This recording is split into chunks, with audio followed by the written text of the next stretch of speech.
Hello മറ്റൊരു വീഡിയോയിലോട്ട് എല്ലാവർക്കും സ്വാഗതം. അപ്പോൾ ഇന്നത്തെ വീഡിയോയിൽ ഞാൻ പറയുന്നത് ബേസിക് ചാർട്ട് റീഡിംഗ് ആണ്. ചാർട്ട് എങ്ങനെ നോക്കാം, അതിൻ്റെ സപ്പോർട്ട് ഏരിയ, റെസിസ്റ്റൻസ് ഏരിയ, ഇതൊക്കെയാണ് ഞാൻ ഈ വീഡിയോയിൽ പറയാൻ ഉദ്ദേശിക്കുന്നത്. കൂടുതൽ ഡീറ്റെയിൽ ആയിട്ട് ഒന്നും ഞാൻ അങ്ങനെ അധികം കാര്യങ്ങൾ പറയുന്നില്ല. വളരെ ബേസിക് ആയിട്ടുള്ള കാര്യങ്ങൾ മാത്രമേ പറയുന്നുള്ളൂ. സപ്പോർട്ട് ഏരിയ, റെസിസ്റ്റൻസ്, അങ്ങനത്തെ കുറച്ച് കാര്യങ്ങൾ മാത്രമേ പറയുന്നുള്ളൂ. അപ്പോൾ എന്തായാലും നമുക്ക് സ്ക്രീനിൽ പോയിട്ട് ബാക്കി ഞാൻ അവിടെ സംസാരിക്കുന്നതായിരിക്കും. Hello all. അപ്പോൾ ഇതിപ്പോൾ ഞാൻ ആസ്ട്രാസെൻ എന്ന് പറഞ്ഞിട്ട് ഒരു സ്റ്റോക്കിൻ്റെ ചാർട്ടാണ് ഇവിടെ ഓപ്പൺ ചെയ്ത് വെച്ചിരിക്കുന്നത്. അപ്പോൾ ഞാൻ ഈ വീഡിയോയിൽ മെയിനായിട്ട് പറയാൻ ഉദ്ദേശിക്കുന്നത് സപ്പോർട്ടും റെസിസ്റ്റൻസ് ഏരിയ മാത്രമാണ്.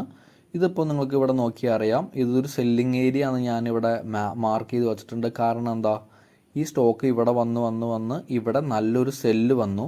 സെല്ല് എന്ന് വെച്ച് കഴിഞ്ഞാൽ നമുക്കറിയാമല്ലോ, സ്റ്റോക്ക് താഴെ പോയി ഇവിടെ ഒരു ബൈ ഏരിയ വന്നിട്ടുണ്ട്. ബൈ ഏരിയ എന്ന് പറയാൻ കാരണം എന്താ, ഇവിടെ നല്ലൊരു സപ്പോർട്ട്, ഇവിടെ ബയ്യേഴ്സ് ഉണ്ടെന്നാണ് അതിനർത്ഥം. കാരണം എന്താ, ഇവിടെ വന്നിട്ട് ഈ സാധനം എന്താ, ഈ സ്റ്റോക്കിൻ്റെ പ്രൈസ് ഇത് ഇവിടെ നിന്ന് താഴെ പോവാതെ ബൈ ചെയ്ത് പിന്നെയും അടുത്ത സെല്ലിങ് ഏരിയയിലോട്ട് വന്നപ്പോൾ അവിടെ ചെറിയൊരു സെല്ലിംഗ് പ്രഷർ വന്നു.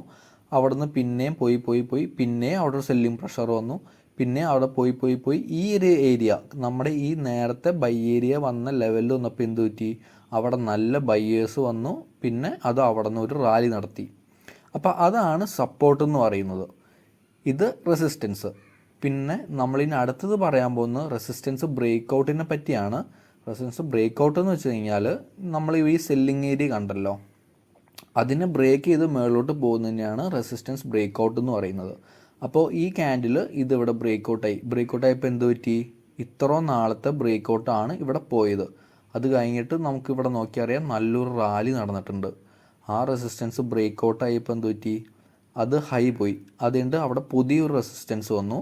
പുതിയൊരു റെസിസ്റ്റൻസ് വന്നിട്ട് അതവിടെ താഴെ പോയി പുതിയൊരു സപ്പോർട്ട് ഏരിയ. പുതിയതെന്ന് പറയുന്നില്ല, ഈ ഒരു ഏരിയ നമുക്ക് ഇവിടെ നിന്നാണല്ലോ റാലി തുടങ്ങിയത്. അപ്പോൾ നമുക്ക് എന്ത് മനസ്സിലായി, ഇവിടെ ഈ ഏരിയയിൽ ബയ്യേഴ്സ് ഉണ്ടെന്ന് മനസ്സിലായി. അത് പിന്നെയും ആ ഏരിയയിൽ തന്നെ വന്നപ്പോൾ എന്ത് പറ്റി, അവിടെ സപ്പോർട്ട് ഏരിയ ആണ്, ബൈ സോണാണ്, അവിടെ ആൾക്കാർ സ്റ്റോക്ക് വാങ്ങുന്ന ഒരു ഏരിയ ആണ്. അപ്പോൾ അത് അവിടെ നിന്ന് പിന്നെയും റാലി നടത്തി. പിന്നെയും പോയിട്ട് എന്ത് പറ്റി, ഈ ഒരു റെസിസ്റ്റൻസ് നിങ്ങൾ ആദ്യം കണ്ടായിരുന്നല്ലോ, ആ റെസിസ്റ്റൻസ് ഇവിടെ എന്ത് പറ്റി, ബ്രേക്ക് ഔട്ട് പിന്നെയും വന്നു. നമുക്ക് നോക്കിയാൽ മനസ്സിലാവും, ഈ ബ്രേക്ക് ഔട്ട് വന്നിട്ട് ഇത് ബ്രേക്ക് ഔട്ട് ചെയ്തിട്ട് നല്ലൊരു ഹൈ ഇവിടെ പോയിട്ടുണ്ട്. അവിടെ ഹൈ പോയിട്ട് പിന്നെയും അവിടെ വേറൊരു റെസിസ്റ്റൻസ് ഉണ്ടാവുകയാണ്. അപ്പോൾ നിങ്ങൾക്ക് ഇവിടെ നോക്കിയാൽ മനസ്സിലാവും, ഉണ്ട് ഇവിടെയൊക്കെ വന്നിട്ട് നല്ലൊരു സെല്ലിംഗ് ഉണ്ട്. ഇതിൻ്റെ മേളിലോട്ട് പോയിട്ടില്ലല്ലോ. ക്യാൻഡിൽസിൻ്റെ കാര്യങ്ങളൊക്കെ ഞാൻ വേറൊരു വീഡിയോയിൽ ചെയ്യാൻ ശ്രമിക്കുന്നതായിരിക്കും. ഇതിലിപ്പോൾ ഞാൻ കൂടുതൽ ഡീറ്റെയിൽ ആയിട്ട് ക്യാൻഡിൽസിനെ പറ്റി നിങ്ങൾക്ക് അങ്ങനെ പറയുന്നില്ല, കൺഫ്യൂഷൻ ആവണ്ടെന്ന് വിചാരിച്ചിട്ടാണ്. അപ്പോൾ ഇതാണിപ്പോൾ നിങ്ങൾക്ക് നോക്കിയാൽ മനസ്സിലാവും, ഇവിടെ നല്ലൊരു റെസിസ്റ്റൻസ് ഇങ്ങനെ വന്നിട്ടുണ്ട്. പിന്നെ അവിടെ നല്ല സെല്ലിംഗ് പ്രഷർ വന്നു. എവിടെ വന്നു, ഇവിടെ വന്നാണ് പിന്നെ നിന്നത്. ഇവിടെ എന്ന് വെച്ച് കഴിഞ്ഞാൽ നമ്മൾ നേരത്തെ റെസിസ്റ്റൻസ് ബ്രേക്ക് ഔട്ട് ആയ സ്ഥലത്ത് പിന്നെ അതൊരു റീടെസ്റ്റ് ചെയ്തു. ആ ഏരിയയിൽ വന്നപ്പോൾ എന്ത് പറ്റി, അവിടെ ബയ്യേഴ്സ് ഉണ്ടെന്ന് നമുക്ക് മനസ്സിലാക്കാൻ പറ്റി. കാരണം ഇവിടെ നിന്നാണ് റാലി പോയത്. അത് കഴിഞ്ഞിട്ട് തിരിച്ച് ഇവിടെ വന്നപ്പോൾ എന്ത് പറ്റി, ആ ഏരിയയിൽ വന്നപ്പോൾ നേരത്തെ റാലി എത്തിയ സ്ഥലത്ത് ബയ്യേഴ്സ് ഉണ്ടെന്ന് നമുക്ക് പിന്നെയും മനസ്സിലായി. പിന്നെയും അത് അവിടെ നിന്ന് നല്ലൊരു റാലി ഇവിടെ പോയിട്ട് അത് അടുത്ത റെസിസ്റ്റൻസ് എന്ന് പറയാൻ പറ്റില്ല, ഈ റെസിസ്റ്റൻസിൽ തന്നെ എന്തു പറ്റി, പിന്നെയും അവിടെ ആൾക്കാർ സെല്ലിംഗ് പ്രഷർ വന്നു. അപ്പോൾ ഇതെന്താണെന്ന് വെച്ച് കഴിഞ്ഞാൽ, ഈ റെസിസ്റ്റൻസിലെ ആൾക്കാർ സെല്ല് ചെയ്യും, ബൈ ഏരിയയിൽ ആൾക്കാർ ബൈ ചെയ്യാനുണ്ടെന്നാണ് അതിൻ്റെ അർത്ഥം. അപ്പോൾ നമുക്ക് ഈസിയായിട്ട് ട്രേഡ് ചെയ്യാൻ എങ്ങനെയാണെന്ന് വെച്ച് കഴിഞ്ഞാൽ, നമ്മൾ നല്ലൊരു ബൈ ഏരിയ കണ്ടുപിടിക്കുക, വാങ്ങുക. നമുക്ക് കൂടുതൽ റിസ്ക് എടുക്കാൻ പറ്റില്ല എന്നുണ്ടെങ്കിൽ എന്ത് ചെയ്യുക, ഇങ്ങനത്തെ റെസിസ്റ്റൻസ് ഏരിയ ആണെന്ന് നമുക്ക് തോന്നുമ്പോൾ നമ്മൾ നമ്മുടെ കയ്യിലുള്ള ഷെയർ സെല്ല് ചെയ്ത് ഒഴിവാവുക. അതല്ലാന്നുണ്ടെങ്കിൽ നിങ്ങളിപ്പോൾ ഇവിടെ കണ്ടല്ലോ, ഇവിടെ ആൾക്കാർ ബൈ ചെയ്തു, ഇവിടെ നിങ്ങളിപ്പോൾ ബൈ ചെയ്തു എന്ന് വിചാരിക്കുക.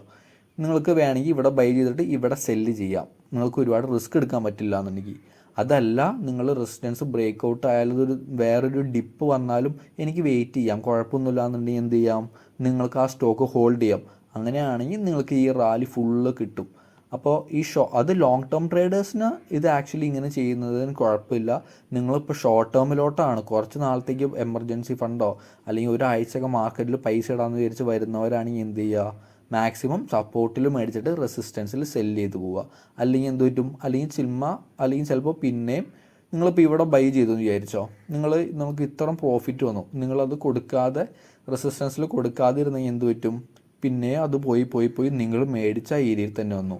അപ്പോഴായിരിക്കും ചിലപ്പോൾ നിങ്ങൾക്ക് പൈസയ്ക്ക് ആവശ്യം വരിക, അല്ലെങ്കിൽ നിങ്ങൾക്ക് ഷെയർ സെല്ല് ചെയ്യേണ്ടി വരും. അപ്പോൾ നിങ്ങൾ എന്ത് ചെയ്യും? ഷെയർ സെല്ല് ചെയ്യും. ലോസിൽ അല്ലെങ്കിൽ ലാഭമൊന്നുമില്ലാതെ നിങ്ങൾക്ക് മാർക്കറ്റിൽ നിന്ന് എക്സിറ്റ് ആവേണ്ടി വരും. അപ്പോൾ എമർജൻസി ആയിട്ടുള്ള ആൾക്കാർ എന്ത് ചെയ്യുക? സപ്പോർട്ടിൽ വാങ്ങുക, റെസിസ്റ്റൻസിൽ വെക്കുക.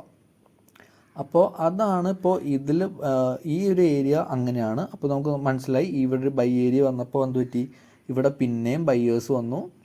അത് ഒരു റാലി നടത്തി. ഇവിടെ നല്ലൊരു സെല്ലിംഗ് പ്രഷർ ഉണ്ടെന്ന് നിങ്ങൾക്ക് എല്ലാവർക്കും ഇവിടെ നോക്കുമ്പോൾ മനസ്സിലാവും. പിന്നെയും അത് ഇവിടെ പോയി ഇവിടെ ഒരു സപ്പോർട്ട് എടുത്തു. ഇവിടെ ഒരു ബൈ ഏരിയ ഉണ്ടെന്ന് മനസ്സിലായി. കണ്ടോ? ഇവിടെ വന്നു, അത് ഒരു റാലി പോയി, റെസിസ്റ്റൻസിൽ അടിച്ചു. പിന്നെ ഇവിടെ വന്നു, പിന്നെയും റാലി പോയി, പിന്നെയും ഒരു റെസിസ്റ്റൻസ് എടുത്തിട്ട് പിന്നെ. അപ്പോൾ ഈ ഒരു ഏരിയയിൽ എന്താ? ഈ ഒരു ഏരിയ സപ്പോർട്ട് ഏരിയ ആണ്. ഇവിടെ ബയ്യേഴ്സ് ഉണ്ടെന്ന് നമുക്ക് മനസ്സിലാക്കാൻ സാധിക്കും.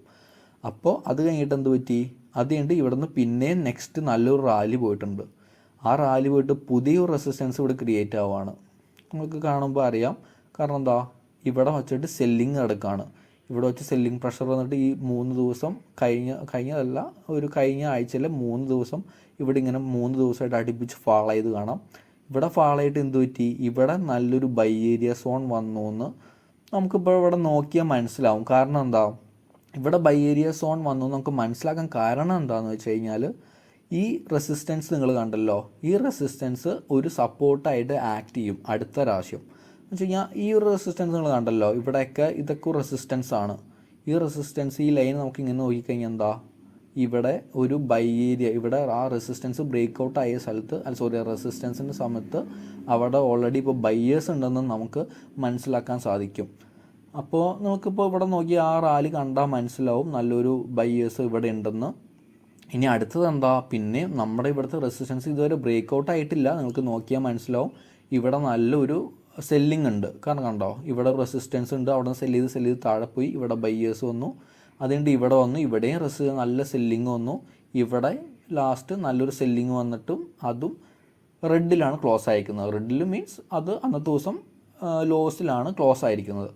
അപ്പോൾ സപ്പോർട്ടും റെസിസ്റ്റൻസും പറ്റി അതിനെപ്പറ്റി മാത്രമാണ് ഞാൻ ഈ വീഡിയോയിൽ പറയാൻ ഉദ്ദേശിച്ചത്. അപ്പോൾ അത് മാത്രമാണ് ഞാൻ ഈ വീഡിയോയിൽ പറയുന്നുള്ളൂ. കാരണം അല്ലെങ്കിൽ നിങ്ങൾക്ക് ചിലപ്പോൾ കൂടുതൽ കൺഫ്യൂഷൻ ആവാനൊക്കെ ഒരുപാട് ചാൻസസ് ഉണ്ട്. ഇതിന് ഓരോ ക്യാൻഡിൽസിനും ഓരോ മീനിങ് ഉണ്ട്. ഈ ക്യാൻഡിൽ ഇങ്ങനെ ചുമ്മാ ഇങ്ങനെ മുകളിലോട്ട് പോയതൊക്കെ അതിനൊക്കെ ഓരോരോ മീനിങ്സ് ഉണ്ട്. ഓരോരോ മീനിങ്സ് അല്ല, അതിൻ്റെ സെല്ലിംഗ് പ്രഷർ, അതിൻ്റെ വിക്സ്, അങ്ങനത്തെ കുറേ കാര്യങ്ങളുണ്ട്. ഒരു വിക്ക് പോലെ പോയിക്കുന്നതൊക്കെ കാണാമല്ലോ. അതിനെ പറ്റിയൊക്കെ ഞാൻ വേറൊരു വീഡിയോയിൽ ഡീറ്റെയിൽ ആയിട്ട് പറയാൻ ശ്രമിക്കുന്നതായിരിക്കും. നിങ്ങൾക്ക് അങ്ങനെ ഒരു വീഡിയോ ചെയ്യണമെന്നുണ്ടെങ്കിൽ ഞാൻ തീർച്ചയായും ചെയ്യുന്നതായിരിക്കും. അപ്പോൾ ഇതൊക്കെയാണ് എനിക്ക് ഈ വീഡിയോയിൽ പറയാനുള്ളത്. അപ്പോൾ നമുക്കിനി ഈ സ്റ്റോക്ക് ഞാൻ സ്വിങ് ചെയ്യാൻ അല്ലെങ്കിൽ വാങ്ങാൻ വേണ്ടി മേടിച്ചേക്കുന്നതല്ല. ഈ വീഡിയോ പർപ്പസിന് വേണ്ടി മാത്രം ഞാൻ ചെയ്യാൻ എടുത്തതാണ്. അപ്പോൾ നമുക്കിപ്പോൾ സപ്പോർട്ടും റെസിസ്റ്റൻസൊക്കെ നിങ്ങൾക്ക് മനസ്സിലായെന്ന് ഞാൻ വിചാരിക്കുന്നു, പ്രതീക്ഷിക്കുന്നു. അപ്പോൾ മറ്റൊരു ടോപ്പിക്കായിട്ട് വേറൊരു വീഡിയോ ആയിട്ട് ഞാൻ നെക്സ്റ്റ് വീക്കോ അല്ലെങ്കിൽ അടുത്ത ദിവസങ്ങളിൽ വരാൻ മാക്സിമം ശ്രമിക്കുന്നതായിരിക്കും. അപ്പോൾ അതുവരേക്കും എല്ലാവർക്കും ബൈ, ഹാപ്പി ട്രേഡിങ്.